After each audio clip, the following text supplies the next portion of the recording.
today. Coda is very dear to my heart. There's lots of very good, close friends here that I've worked with a long time, from my days as part of the Media and Communications team, but also as head of School of Cultural Communication, and also previous head of Coda, actually, at some point in the past.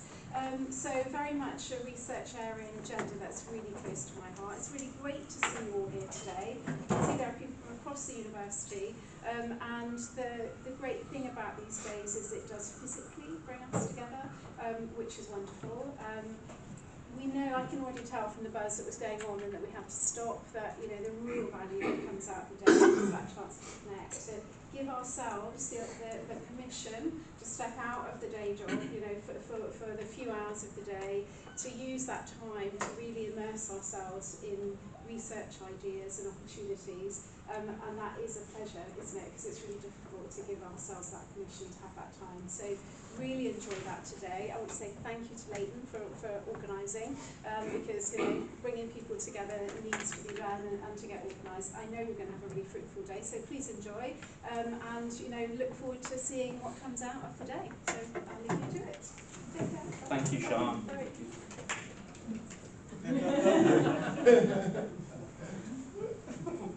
going to question your motivations for that one as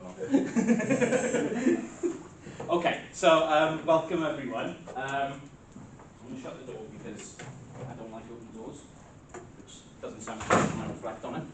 And I'm also going to offer an apology first of all. I would like to say that I don't usually dress this way. I do usually dress this way, but the reason why I'm dressed this way is that all my clothes are in a box because I'm moving house tomorrow. So this was what was left. So sorry about that. We had a symposium last year, which some of us here spoke to. So Will did a really interesting talk last year. Yvonne did a fantastic talk last year. And in reflection on that, I thought it was a great day, but I did feel a little bit that we left some of our colleagues out a little bit. So CODA is the Centre for Digital Arts and Humanities, and I thought, on reflection, there was possibly not as much of a focus on arts and humanities and more focus on digital culture last year. So I've tried to flip it a little bit this year to draw more focus on arts and humanities. And obviously, the topic of today, AI, is something that we are all extremely affected by at this point in time, and are going to be in the future as well. So the reason why today is happening, oh, my notes have gone to sleep, bloody hell, was to really try and pull a more intersectional day together where the arts and humanities were better represented in the programme as well, but still have a really good representation of the digital as well. Now, there was a second major reason why this day came together. So I started putting the idea out there, I guess, in November last year, and the reason why is this. I teach the introductory course for media studies for undergraduate students, Introduction to Media and Communication. And as one of the assignments students are set on that is to read the venerable, who's currently on his phone not paying attention, William Merrin's chapter 6 from his 2014 book, Media Studies 2.0, which helpfully does for me something that I can't be bothered to do, which is teach them the history of media studies as a discipline. So Will's already written it, why should I bother? He's already done it. It's about time you started doing work for me as opposed to me doing work for you, right? So, they have to read this chapter, which is quite long. What is it, about 8,000 words? Yeah, about 8,000 words, and then summarise it in 500 words. That's hard, but so be it, right? I had 3 answers submitted this year that were exactly the same. Word for word, exactly the same. Now, that's not really the problematic thing as far as I see.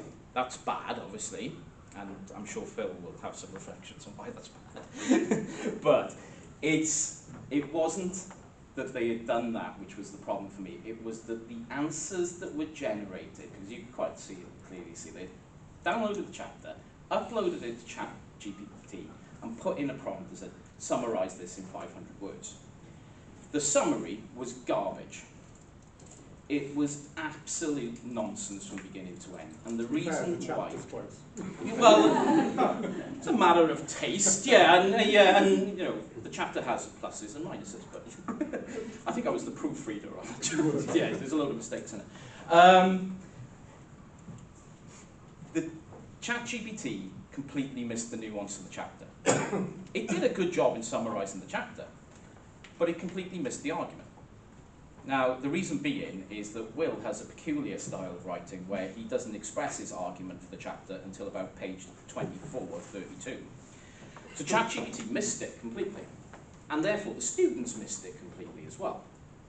And I was like, what am I going to do about this? Well, I thought, well, I'm not going to do anything. I'm going to get other people to contribute some ideas to it anyway. But that really stung me as an academic, because if the AI had done a good job, I may not have noticed. You know, if AI had been able to do the task set for it, I may not have noticed that. But AI was incapable of doing it. And then, Jordan, you're going to sort of reflect on that a little bit as well, and some of the limitations. Phil?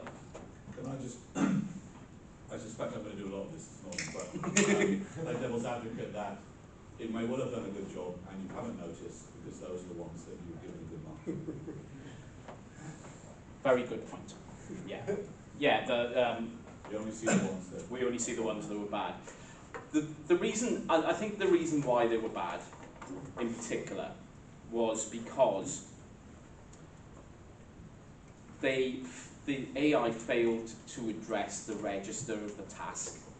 And it sort of illuminated to me that they could have been good, you are right, Phil, if the person using it had structured their prompts properly, if they'd actually thought through what they were trying to do here properly, rather than being very lazy in terms of the prompt they asked, it probably would have got through. I agree. And no doubt, this year, work has come across my eyes which has been AI generated, which I haven't seen. So, that in November was really the reason why I wanted to do this. So, what do you do when you're organising a day like this? You try and get really good people together, right? So, I think one of the first people I contacted was Andy. So, we have Andy Hoskins from University of Glasgow here, Professor Andy Hoskins, I should say, from University of Glasgow. The reason why I contacted Andy was because MIT Press, I think I'm okay in saying this now, right? This book is it out? No, it's still kind of being revised. Okay, not because of me. MIT Press were kind enough to offer me a decent amount of money to review a manuscript on AI and memory, which I instantly recognised who had written it. So Andy will talk to us today about AI and memory and his ongoing work on this, which is also subject to a staggeringly large ERC grant. That's not really so much AI, but that's war and digital participation. And we love that as well.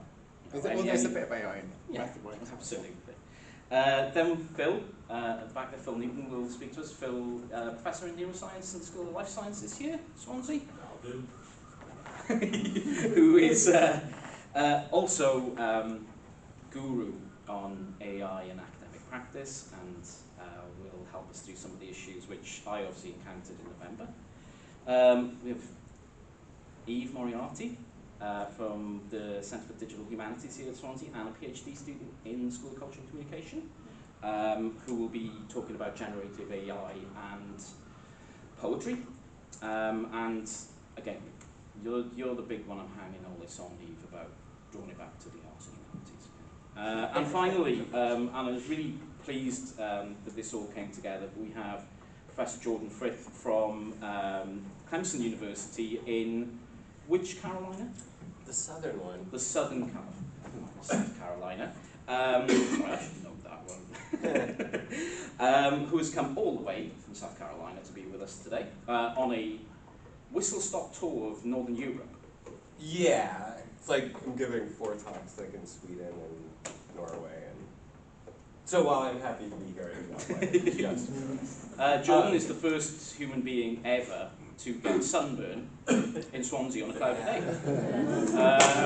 Yeah, I think round of applause for that. Yeah. So yeah, when I saw him last night, it was like, Yeah. where have you been? I thought your towns on the Gower Peninsula would have sunscreen, but it turns out they don't. No They don't sunscreen stock anywhere. things that we don't need. Nothing. They have So- lotions and lavender soaps and all kinds of stuff, Yeah, but yeah. no sunscreen. I've probably got some locally made ice cream, but nothing of any use, right? Yeah.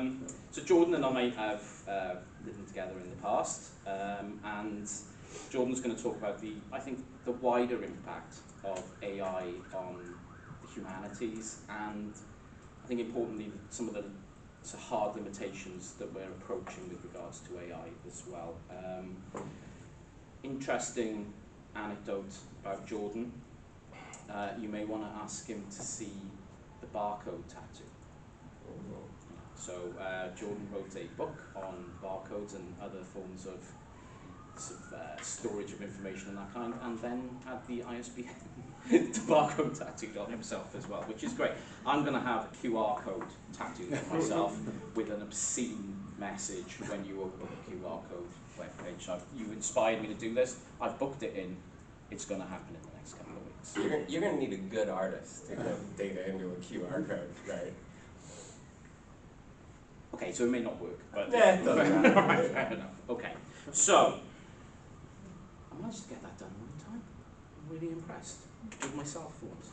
Okay, obviously before I go any further, we're going to have hopefully a 15-minute break at 11.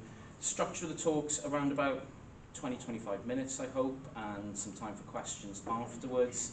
We'll break for lunch at 12:15. So there is more food coming, so please can we get rid of all that food over there at the moment so more food can come afterwards.